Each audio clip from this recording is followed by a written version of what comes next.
and foremost, I want to welcome Jim Boy Hash. He is the rodeo coach at Garden City Community College. Not only is Garden City Community College one of, what region are y'all in? Great Plains. Central Plains. Oh my gosh, I was so close. I'm going to have to take a note. I need to know that. Central Plains region. But also Garden City is one of our sponsors on this platform. So we're very grateful for that partnership and that he sees value in what we're bringing here. So we want to give him a thank you for that. So tell me, just kind of give us a 40,000 foot view. Where are you guys located? And then tell me a little bit about the community. We are in southwest Kansas, kind of between Dodge City and Lamar, Colorado, if that helps any.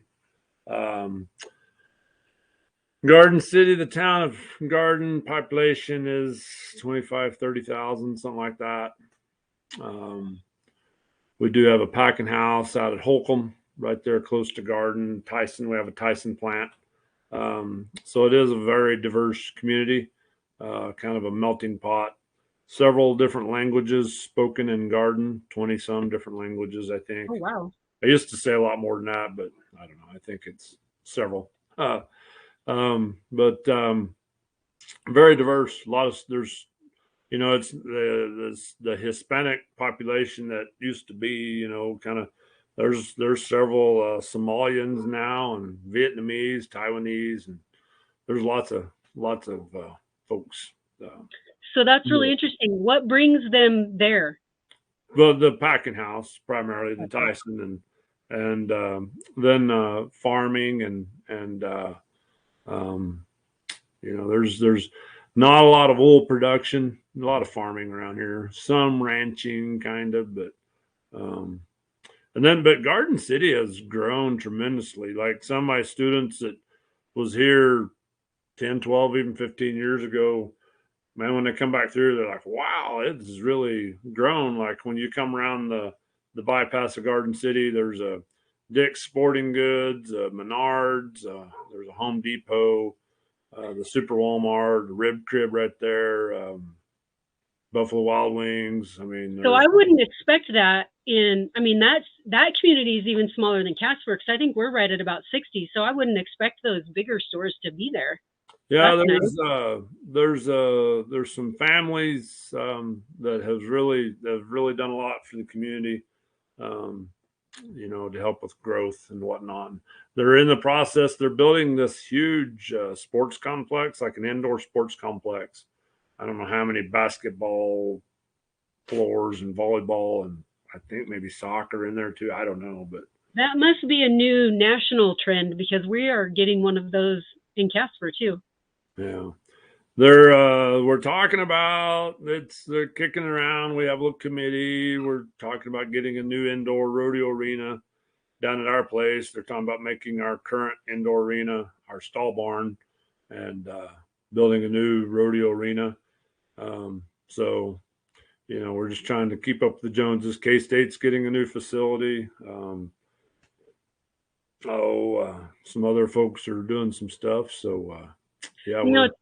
It's really interesting when you start talking about that, because even 10, 15 years ago, it was not as common for college programs to have their own facilities like that. Yeah. And anymore, it's, kind of unheard of to not have a facility. The facility we have, actually, when I first came here, I started helping out in about 97, I guess, 1997, and became full-time in 2000. We were kind of just some private individuals owned the place we was on, and then the county bought it or whatever. We were just kind of grandfathered in and just kind of there. But we had to pay the county to go inside to practice, go in the indoor every time we go in there to practice. And finally, I was able to kind of maneuver things and made them a proposition, and we bought the facility from the county, and the indoor became ours. So that was a lot nicer. The kids could ride pretty much whenever they wanted to. And but now we're trying to update some more and trying to get more stalling, trying to get better stalling, and more stalls, and we've always been kind of limited on stalling, so trying to I expand on. think, I think based on conversations that that's kind of the norm. I mean, we never, of course, I've been out of it for a while, but I always had to board somewhere. We Yeah. never had a place. And so I think um, it's awesome to be able to board where you practice and not have to commute more than just from the school to the practice facility, have to commute to wherever you practice every day. So I think that's a big added benefit. Before we start talking about the rodeo program too much more, talk to me about some of the academic programs. It is a community college, so you know what? Since you are our first college, I would love for your um, expertise in this. Explain to us the difference between like a D1 or a 4-year and a 2-year. What, in your mind, what is the major difference between those two different programs? In college rodeo? Yeah, specifically to college rodeo. Yeah. Well, it seems like the 2-year schools probably have a little more funding for scholarships. A lot of the 4-year schools in the NRA that have rodeo teams, they're more of a kind of a club deal, and they're a little more limited, and they might have like advisory boards that help them come up with scholarship money. And more of the community colleges like I am, we have budgeted, we have scholarships. We're fortunate to have operating pretty good, and I do have a pretty good operating budget.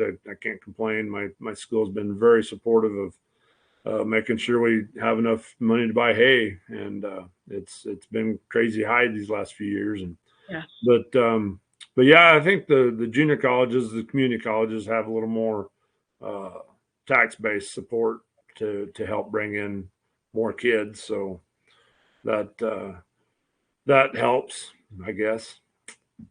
Well, and as far as competition, I mean, one thing that sets the rodeo aside from any other NCAA sport is in basketball or any other sport, those divisions compete against colleges their size, colleges that are the same size as them. And in college rodeo in particular, it's, you compete as a 2-year against any 4-year. It's just Yeah. team against team, no matter what size the school is. And Yeah, there's that, 11 geographic regions, 11 regions, and we're geographically put together.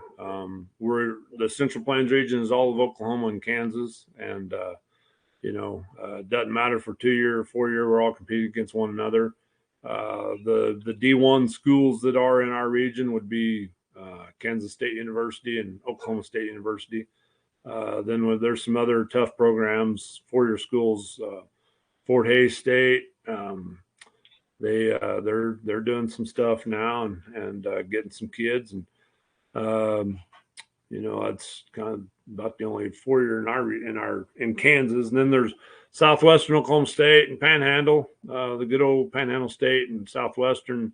They were the powerhouses in this region forever. mm-hmm. Now Southeastern Oklahoma State has kind of been putting their stamp in there a little bit as well, and kind of intruding. And so it's kind of it seems like a lot of the top 4-year schools in the nation in college rodeo are not going to be your big powerhouse like football, basketball places. They all have a lot of good kids, but it's just not the same. Like Yeah, the competition looks a little bit different. Like K-State, there's some good things there, but they just don't have the support that football gets, which mm-hmm. a lot of us are that way. And we have a lot of sports here. I don't know how many sports for sure here. We have football, basketball, baseball. Them are kind of the big three, but we also have soccer and I don't know, several things. You have softball, like women's softball there? Oh yeah, yeah. I think it's a little bit bigger as you head east. We don't have a whole lot of women's softball here. So I think that's a really good question. I have gotten that question from a lot of students over the past few years, just kind of wanting to know the difference. I think when you're talking about academic wise, I would say probably class size is the major difference between like a 4-year and a 2-year. For me, I really appreciated the smaller classes transitioning. I didn't realize it at the time, but I didn't have a lot of college prep.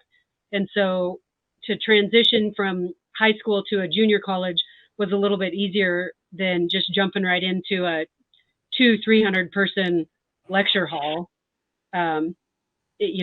So if you're concerned about class size, then a junior college can really kind of ease you in, I would say. And one thing used to, I've been at this a long time now. And when I started, there was the concern of losing credit hours transferring, and it happens. It still happens. But we, like our teachers here, our advisors, we pretty well know the majority of our kids where they're going from here. We know what transfers well from here to Hayes, K-State, Panhandle, Southwestern, Southeastern. We've sent some kids to WT and Canyon, Texas, but all over. But we have a pretty good idea, and if we don't, they'll kind of check into that. But there's always been a fear of that. But I'll tell you the new thing, and they're finding out, and we were told this in in-service the other day.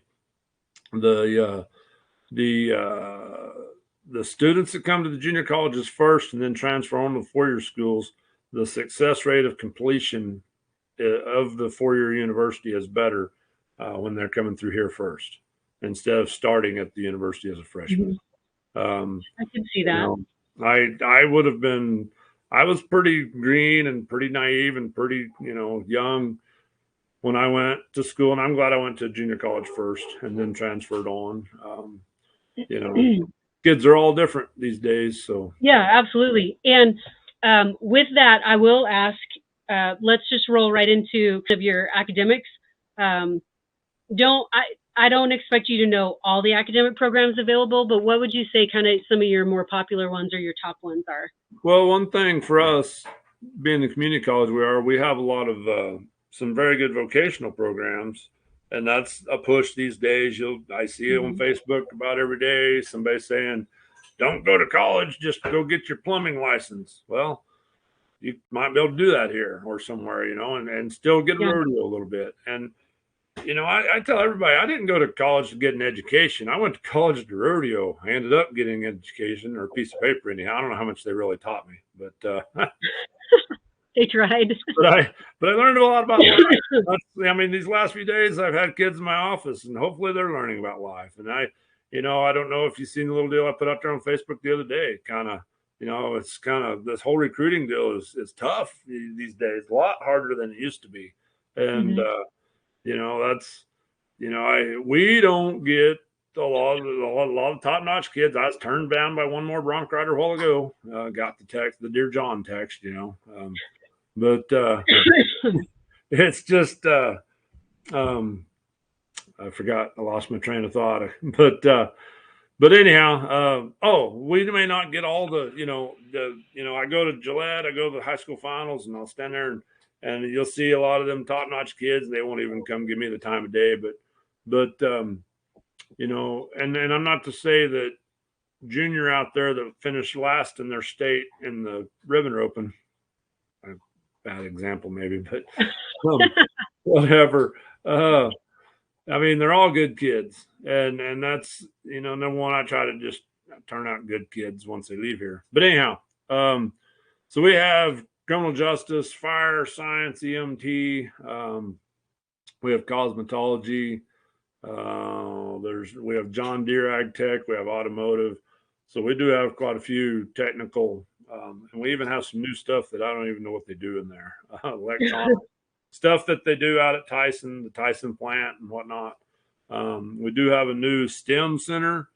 That stands for science, technology, engineering, and mathematics. Yeah, I did good. I had to look at my wife. Well done. But we have a top-notch nursing program, a very, very good nursing program here, which, it's kind of a double-edged sword there because you're not going to get into the full-fledged nursing program right off. Right. You'll be doing your prereq stuff. Once you get into the full-fledged nursing program, it's very, very tough and maybe not a lot of time for college rodeo. I had one girl, my last girl that made it through there. was a barrel racer, and so she was able to just go ride on her own time, do her own thing. She didn't have to worry about getting to practice in time to rope with us. But other than that, we do have athletic training. It's hard to do that with rodeo because you're expected to be with all the other athletic teams so much. But we do have a very good business program. We're kind of well known for that. Basically, you can come get your basics out of the way. One interesting thing for science students, anybody in the doctor field or whatnot, we do have a cadaver lab. We're one of the few junior colleges in the nation where you can get your hands on that quick. Here, I remember talking about that. Huh? I think I remember talking about that. Yeah, it's a big deal, and we even have a new table. I don't know what it's called. I can't remember. It's like a table that shows veins and arteries and stuff of the body. It's some kind of high tech. Some fancy A&P thing. Nope, not for me. But I mean, that's something as a junior college that you wouldn't expect. Yeah. So I think that's a cool benefit. Yeah. Well, so one of the things that you mentioned that you did not go to school for your education, but you went to school to rodeo. And I think you're a prime example of kind of the magic that can happen. Like if there wasn't a college rodeo program, you maybe would not have gone to get your education. So you kind of, I don't know, I feel like we win on the education side when that situation happens because you came to rodeo and you left with a degree. So, those situations aren't unheard of. And it's not, I think it's good that you talk about it because I think a lot of students could come in with that in mind, but not be upfront about it. And I think that if you are upfront about it, then the coaches or wherever you attend, even the guidance counselors, for whatever reason, I can't think of what they are, but if they know what your plan is, then they can kind of direct you to take some classes that are going to help you to succeed instead of signing up for a bunch of stuff that's maybe too hard or above what your goals are. Like our advisors, even like in our ag program, we have an ag program. We have a meats judging team. That's kind of different. A lot of places don't have. Some have livestock judging. We have meats program. With the Tyson plant right there at Holcomb, they kind of work hand in hand, and we have a processing lab right there. It's 50 steps from my office is a processing lab. We don't harvest right there. We don't do the initial zap, but everything else is done there. I think they're supposed to be getting a facility where we can kill them and then bring them up there, whatever. Do the whole process, yeah. But anyhow, we have different certificates. We have Associate of Applied Science, where if you're not really, say you're just kind of a farm kid or, a ranching kid that wants to come to rodeo and you don't want to go on, you don't want to go to four-year school, you just maybe want to come college rodeo for a few years. And instead of getting an Associate of Science, you can get an Associate of Applied Science or Associate of Arts or whatever, and not have to take as many of the tough stuff. I do recommend, if you can get math and English out of your way wherever you go, if you can do that in high school, that helps. Yeah, because once you get to the collegiate level, you can test out of those, right? Yeah. If you've taken what you need in high school, you can kind of test out. Yeah, it just seems like there's some places where I think there's some junior colleges out there that have math and science or math, English not so much, but math teachers who think they're teaching at Harvard. They're like a little old Joe Blow 2-year school, But yeah, math is. I always struggled with math, so I get that. One thing too I want to point out that's changed tremendously through the years is the online stuff. Yes. And that's a friend of mine the other day, was talking. There's a very, very handy kid just a few miles down the road here that'll be graduating here in another year or so. And they're talking about leaving the country, but does he really need to, or, and these kids, a lot of these kids, the traditional, I always thought they need to be on here on campus with us, but I guess I'm just going to have to join the The new revolution. age. And, Yeah. if there's some kids up there that want to stay home, and if they can stay home and they have a pretty good practice opportunity at home and some things there, and I guess it saves on um, room and board being here, so Yeah. we do have some online courses that we can get them in. And Well, so let's talk about that a little bit more. I do know a few other kids that, well, so for those of you guys that are watching, I'm in Casper and it's crappy here in the winter. So I know a handful of kids that take online classes at Casper College and they go to Arizona in the winter. So they'll stay here through the fall rodeo season and then take off. They're still enrolled in those classes, so they're still considered students. And then they'll stay down south until the weather gets a little bit nicer. Unfortunately, the rodeo season starts before the weather is really nice, so they'll come back for that season. But has the NIRA come out with any stipulations or rules against that, or as long as they're enrolled in classes? as long as they're enrolled in classes, there was a deal there for a while of they need to be on campus, but that kind of just fell by the wayside. And I like for them to be here. I think it helps that way I can help mentor them, and they Yeah. can help do some growing up and learning and maturing. And you know, as bad as you hate to say it, I mean, my dad, he's in a rest home and he can't help me do much anymore. So you're going to have to learn some stuff somewhere. And Yeah, for sure. so I don't And know. And I then hate them kids that are going out there to Arizona, I mean, kudos to them, but I can't afford to send my kid out there. no. So we have an indoor and an outdoor, and we did have some bad ice and snow. We had the coldest, yuckiest weather we've had in years. I mean, the old timers around here are talking about it's the worst it had been since the blizzard of '57, I think, or something like that. And but it's melting away, and our arena, I bet we can work it up and rope them there here in another day or two. Yeah. So, and it'll be nice enough to do that. So. Well, I think I would kind of add to that.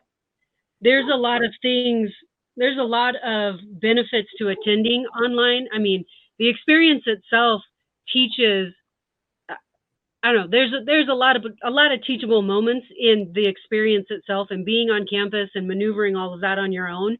So I really I get it, but I don't, I mean, I hope that it doesn't become the new normal. Well, I blame it on COVID a little bit. It's like everybody became accustomed to it, and that's the way. Yep. And I the times are changing. I guess I'm gonna have to change with them. But I feel like when kids come here, they're gonna learn more. And that's something else. Like for me, I'm here all the time. I'm not. I mean, this is my job. The kids, if they need me, I'm here, and I'm not a vet. I don't have the initials behind my name, but I do know quite a bit about horses, and I can help them out with some things. So that's the nice thing there. But it is. I think here, if you send your kids here, it's a good place to send your kids, knowing that they'll be taken care of. Um, that the coaches here. We have like our practices are scheduled, organized practices. Um, it's me or my assistant. One is there all the time, Mhm. and just to make sure things are going right. So. And Well, when and I we go to think, the rodeos, we take care of them going to the rodeos as well. yes. So what I was going to say is, I think when I think about my college rodeo experience, I never really felt like I was just sent out on my own, because even when I got to school, I still had my teammates I could reach out to them if I needed anything. I knew I could reach out to my coach at any time for anything. And I don't think that's changed at all. Once I transferred from a 2-year to a 4-year. Once I got to the 4-year, I, I was working, but I was also part of the team, and I was doing, I was eating meals at my coach's house. I was, playing with their kids. So I went from one family at home to another family. And I think that's part of the experience and the things that I hate to see kids miss out on if they're just going to check into school online and go do something else. I mean, I'm sure there's other things that they're learning, but part of the experience of college rodeo and part of being involved in that college rodeo family is all those little things along the way that when you're in the middle of it, you don't really think about. But, once you can look back on it, it really it shapes you into who you are. Yep. So I hate to see it go too far away. So, well, echo there. Well, let me explain the echo. that's children these days. My son just came in, my senior in high school, and he had to probably Snapchat me, and so that's what that was. I'm sure there's a Snapchat out there now of a picture of you sitting in front of, yeah. He's probably like, who knows what it will say, but gotta love these kids. So I sent a text out to a few earlier today, and they haven't responded yet, but I bet they know everything that's current on TikTok right now. Yeah, you bet your butt they do. Let's talk about that. So you have two boys, correct?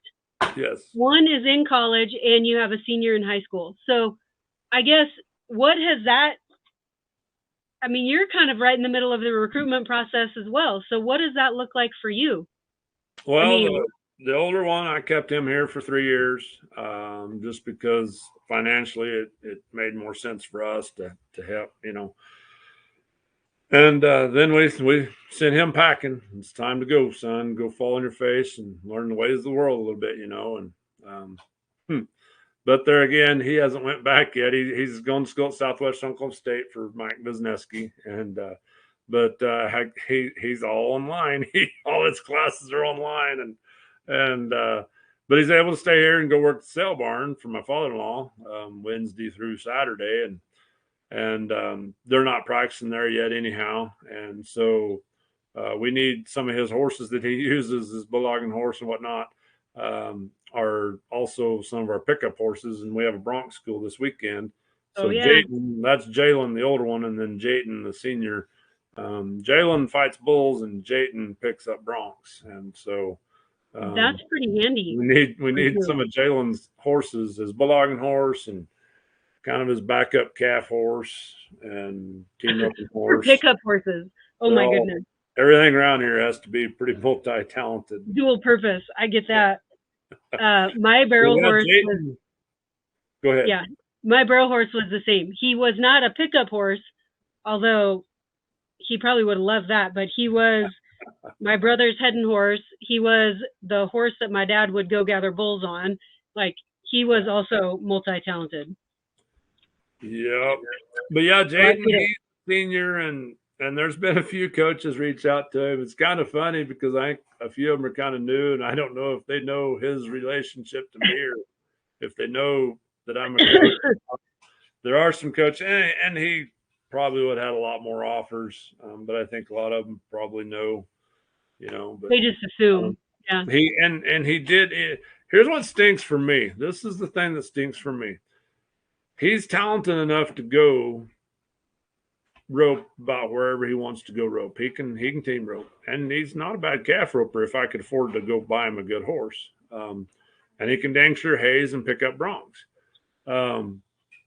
But if I let him go somewhere else, how's that make me look? How's that, it's kind of like, I'd love to send him if I had the money, if I could afford it, Mm-hmm.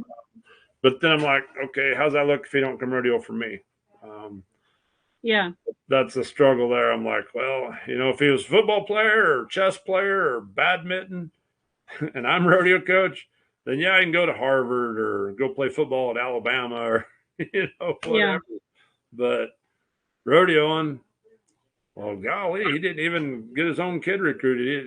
His program ain't even good enough for his own kids. So why should I send my kid Why there? should I even look at it? That's Yeah, kind of I never states thought about that. the two of us. So, but I think he's going to come to school for me. He told me he's going to go to a few other places. I said okay on a few, and I said no, definitely not on a few. So, but yeah, I think he's going to stay here. So if there's anybody out there, any Bronc riders, we're sure enough going to have good pickup men in the practice pen next few years, and good hazer. So There you go. Talk to me and a he little bit and I about. don't know, and I don't know who's going to team rope with yet. So Oh well, let's put and that out there. that's something else. If kids out there don't know, you don't have to team rope with somebody from your school. I guess it's up to that coach. Hmm. I know some coaches who probably have a little more hand in telling their kids what they're going to do. I'm a little different there. I'm a little more free. I'm like, I'm not going to force you to rope with somebody if you don't want to rope with them. It's got to be good chemistry. It's got to be your deal.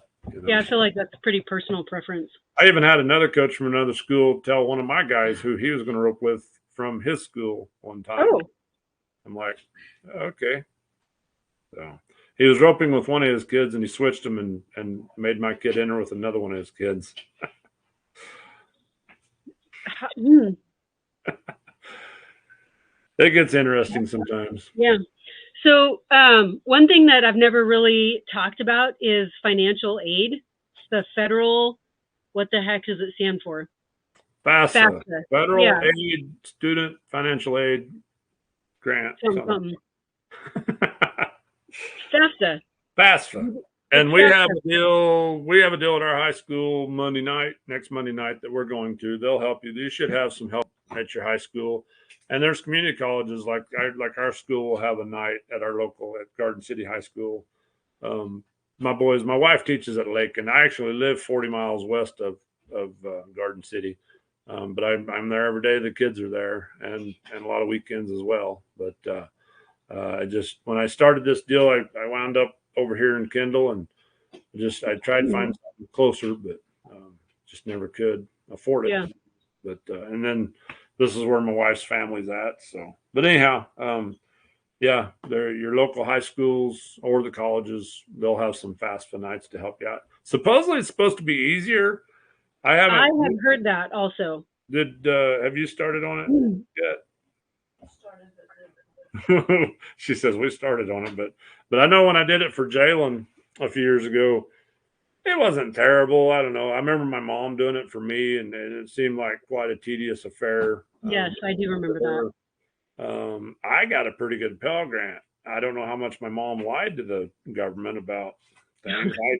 And maybe we weren't.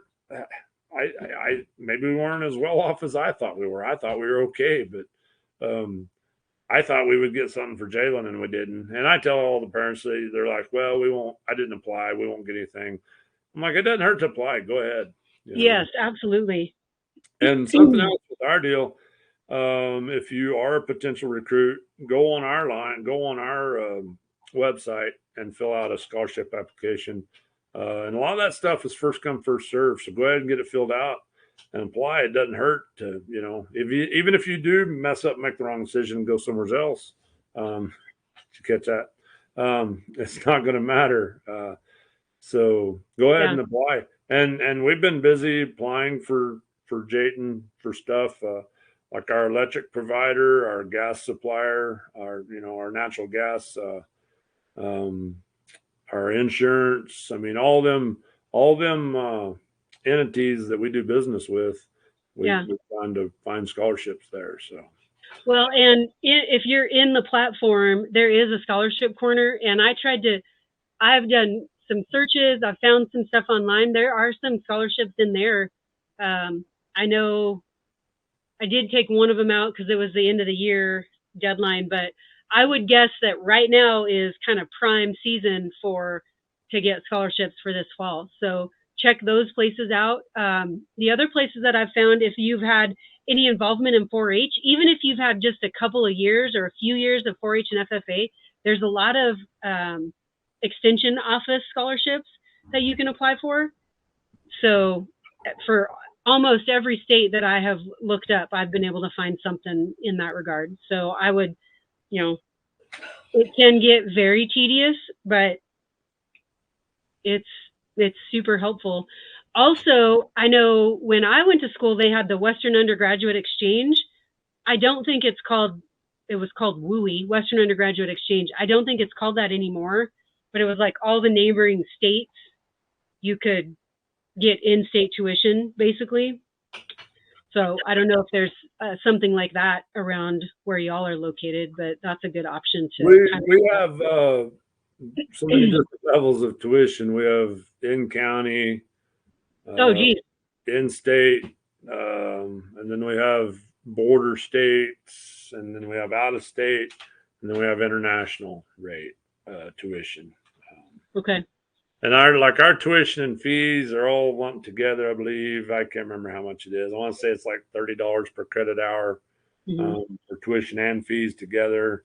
Um, and then we do have housing. You know, on campus. If you're living off campus, you don't have to live on campus. If you come rodeo here, you can. They let me kind of fly under the radar. They like for all the athletes to be on campus, and they'd like for me to have more on campus. But um, you can live. We can get you off campus, and I think it costs about $4,000 a year, around in there. It depends on where you're from, of course, and what you're Mm-hmm.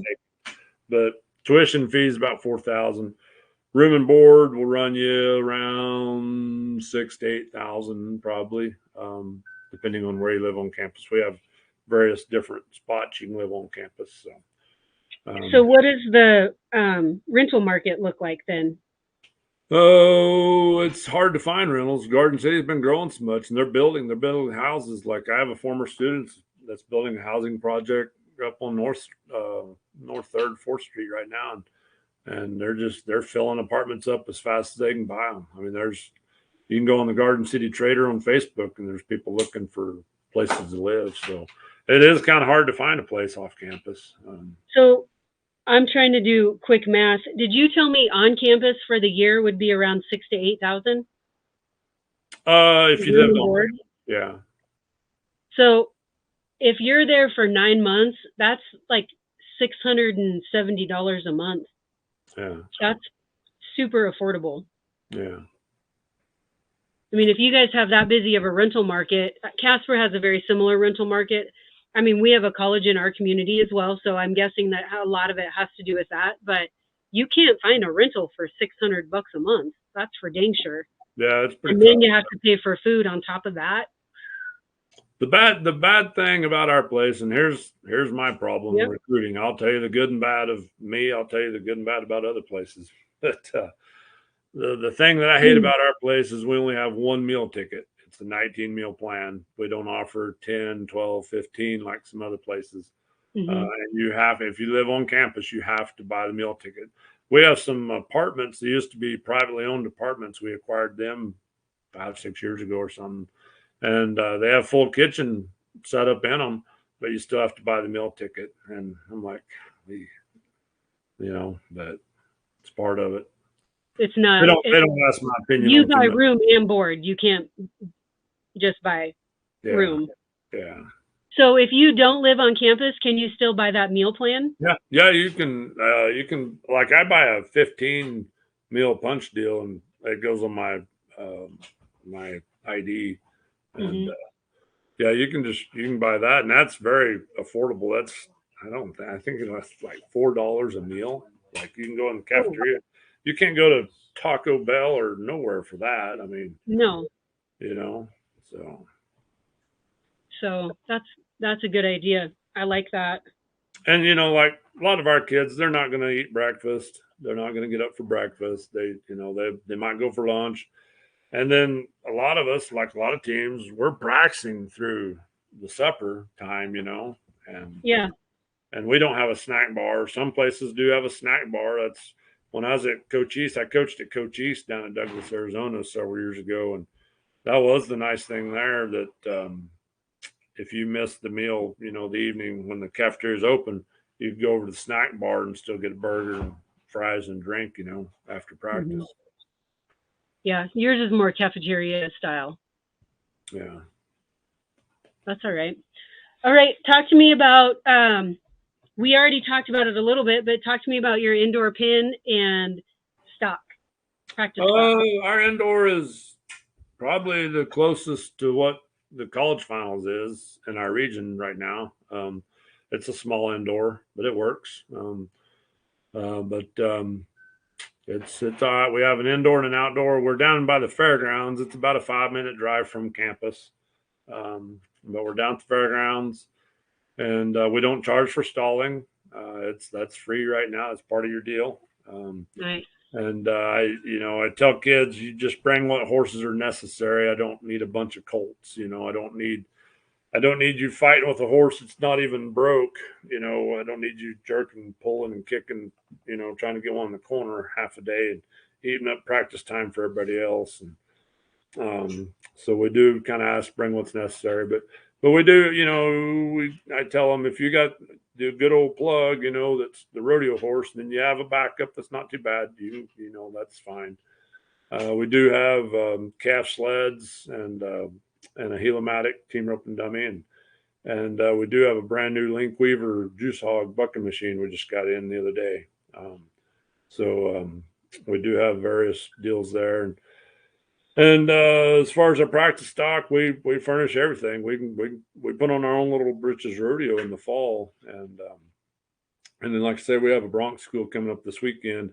I raise our own bucking horses, our own practice horses. When I started there, I decided to start putting a little money into that myself, and ended up doing a little breeding program, and got lucky one time and sold 2 horses that became NFR horses. And so we have a variety. We have everything from sweet little hoppers to some that can sure enough kind of buck. Yeah.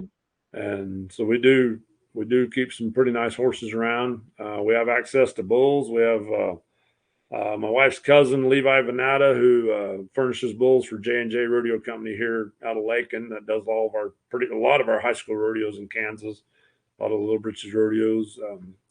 He'll bring some practice bulls if we need to, and there's some other guys around that'll bring some in if we need to occasionally. And then we keep plenty of steers and calves around. My father-in-law runs the sale barn, so he kind of fronts our calf deal for us, so that's pretty nice. Yeah. So we keep plenty of stock around, and goats. We You got a few goats. oh man, we've got goats too. I just happen to furnish the goats at 7 or 8 of our region rodeos every year, and the college finals. I furnish the goats at the Little Britches finals and the college finals. That's something I started several years ago, when Lynn left that country up there and moved to Arizona. She kind of told them she wasn't going to be able to do the goat deal at the college finals anymore, and I just happened to be a director at the time. I was a faculty director for our region, and somebody says, "Well, we got to find a new goat contractor. What are we going to do?" And my student director, Colin Domer, says, "Jim Boy furnishes goats," and they're like, "Really?" You Like, boys got goats. and so just kind of fell in my lap right there. So that's pretty handy. So I do furnish tying goats, and it's the good tying goats. The born to be laid down and tied program. That's what I call it. No born to buck around here. Well, hopefully the guy behind me provides some born to buck. That's Campfire Legacy behind me. That's my older stud. He's for sale if anybody want to buy him. I got a younger stud out of my best mare, and buy him. And Campfire Legacy, he goes back to Nightline, who is the mother of Night Jacket. So, and the Took breeding goes back to Mr. Took, or Mr. T, I guess. Yeah. So, anyhow, we do Very have cool. some good bloodlines in our bucking horse deal. Yeah, that's very cool. I have only one thing left. If we have any student athletes that are interested in a campus visit, what does that look like? What's the schedule look like this spring for those tours? Just get a hold of me, and we'll make it work. We have some boys coming in Friday, and then a few that are just going to stay and do it Monday. That's that Bronx school we do is kind of a little recruiting tool that I do, and you know, beyond that, I try not to do too many Fridays because we're leaving, going somewhere. It seems like to a rodeo somewhere. So if you can do them on a Monday through Thursday, it'd be great. And I like to, some kids they don't worry too much about seeing the whole campus, and we like to show our campus off. It's a nice little campus, and you can see lots of things, and we'll get you in to visit with financial aid, just so you put a face with the name there, know who you're talking to, and our financial aid department is really good to work with. Our whole school, everybody, anything you need, they'll take care of you. We also do have campus police. They patrol down at our place, down our pens. They'll go through there a couple times a day and night. And if somebody forgot to shut a gate or whatever, they'll get a hold of me or whatever. And it seems like the Garden City Police almost has me on speed dial anytime there's a loose horse roaming around the river, or if there's a cattle truck that turns over or whatever, they call me. And so, just get a hold of me. I'm not too hard to get a hold of. You can look at our Garden City Community College Rodeo team on Facebook, our website. I do have a girl on our team who's trying to help me with some social media stuff, getting some content out there, and so it's perfect. I'm not too hard to get a hold of, really. My cell phone number's out there, and get a hold of me, and we'll visit, and see if we can't get you conned into coming and taking a look, and I'll see how good I can lie to you. And yeah. One question: are you still recruiting for this fall? Oh yeah. Do you still have some scholarship money? Oh yeah. That's the thing about here is there's some schools in Texas that actually turn kids away. They're like, I'm like, golly, I'd take their leftovers, Mm-hmm. But yeah, we're still, the earlier the better, if and that's what I tell kids. I don't want to pressure them, and I had one of my girls in my office the other day, and I'm like, tell me your experience. How should I do this these days? It's changed so much, man. When used to, I could get a list from a state secretary, get addresses and phone numbers. Well, now you can't do that anymore because of FERPA, or personal rights information, all that. And so now it's kind of, but yeah, used to, you get a phone number. Well, then you call mom and dad, and you're trying to find out which one of them they live with or whatever. And but now you about got to be on Instagram, or I don't know what they do now, TikTok. Well, hopefully this platform can kind of provide the place to go moving forward. And something else I didn't get to mention about our deal, there's some schools out there that are really well known for their rough stock riders, their horse riders, or this or that, or their timies, or their bulldoggers. And here I like to have a few in each event at least to help push each other. But we try to take care of everybody. I mean, it doesn't matter what event. I think we got something to offer you. And my motto has always been, if I do my job recruiting, I shouldn't have to do a lot of coaching. Hopefully I'm getting talented kids in here. I'm not going to tell you every little thing to do on every little run in the practice pen. Hopefully I can help you with your mind game a little bit. Hopefully I can help you with taking care of business, rodeoing. Are you doing a light show there? We can get you in theater production where you can run lights, like Heidi. Did I lose you? Are you there? Yes. It looked like he was doing a light show, like he was in an opening at Denver or something. I am. My own little light show in here. And something else, if there's kids out there interested in being involved in the rodeo game, I think you've learned through your affiliation with me and the NFL Hangover show that we do.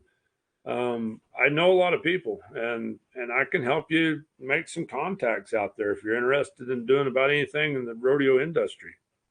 Well, and we talked about just talked about that same thing on a podcast last week with rodeo kids, that even if you're not even if you're not going to go to the rodeo and win the national title, but you have some experience rodeo and you want to keep going, if you have a background or an interest in broadcast journalism, or you have a interest in, social media marketing, there's a role on the college rodeo team for those student athletes. Yeah. And just like you said, you've got a girl that's managing your social media page. Like, let's learn by doing. Let's utilize some of these things and these contacts that you can make in the college rodeo world for what's going to happen after college. So, and I always need a feed boy too. Even if somebody thinks, well, I ain't got a horse good enough to go, or I don't ride that good, come give it a try. Give me a holler. I mean, I take kids all the time. I always need somebody to help feed stock when we're gone to the rodeos. And listen, I just found out there's a rodeo program that has a production team. Yeah. So, they basically they're a part of the program, a part of the rodeo program, and they help with the production of their yearly rodeo. I mean, if that's not a skill that's necessary at the next level, I don't know what is. I mean, there's so many college kids that, even adults, that don't understand what goes into the production side of it. So what a great tool. I have a young man coming to the clinic this weekend for bronc riding. He does not have any equipment at all. And he called me there a few weeks ago and he says, I'm a little concerned. He says, are the others there going to laugh at me? I said, no, everybody's there to learn, He says, well, I don't even have a cowboy hat. I said, that's fine. You don't have to, I'll teach you. We'll give you some, we'll give you some ideas of what hat to go get. But, and I would just soon have them kids as, the top-notch dudes that can go compete any pro rodeo. Because if that kind of kid's going to be a pain in the butt, I don't want them. I would just soon have the kid that don't know what kind of hat to buy, but he wants to come learn some things and hang out and be a good person. And I tell people I want kids that's going to represent us well on campus, out in the community, out on the road. Some of them struggle with that, getting away from home. I just had a phone call with one of my kids a while ago, about being better, doing better. Don't just, you had a little hiccup. Don't let that just ruin you. I promised his mom was going to be successful on this little venture. And so, but I tell you, I said, you got to help yourself, help me a little bit, you got to help me help you. So.